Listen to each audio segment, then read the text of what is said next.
देवाधिदेव महादेव का पावन मास श्रावण मास प्रारंभ हो चुका है। श्रावण मास की कावड़ यात्रा जग विख्यात है। पूरे देश के अंदर और खास तौर पर उत्तर भारत में इस दौरान शिव भक्त महादेव के अनुष्ठान में लीन होकर के सभी शिवालयों में जलाभिषेक के साथ अपनी असीम भक्ति का प्रदर्शन करते हैं।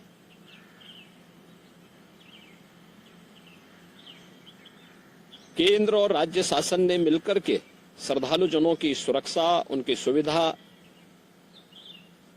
उनकी सुगम और सुरक्षित यात्रा के लिए अनेक प्रबंध किए हैं। कहीं कोई दिक्कत न हो, कहीं कोई अव्यवस्था न फैले, कोई भी उनकी आस्था के साथ खिलवाड़ न करने पाए, इन सब बातों का ध्यान में रख करके प्रयास प्रारंभ किए गए हैं। लेकिन हमें इस बात जरूर ध्यान में रखना होगा, मैं सभी श्रद्धालु जनों से इस बारे में विनम्र अनुरोध करूंगा। हम लोग भी शिव भक्त हैं, महादेव की असीम कृपा हम लोगों पे बनी रही है और निरंतर हम महादेव से यही प्रार्थना करते हैं कि उनकी कृपा सदैव बनी रहे।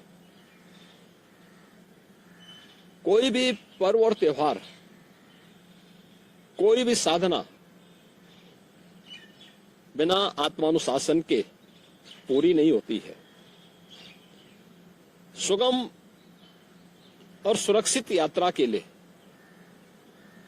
हमें न केवल अंतःकरण से बल्कि बाहरी रूप से भी उस पूरी प्रक्रिया के साथ लीन होना पड़ेगा। शिवो भूत्वा शिवम यजेत।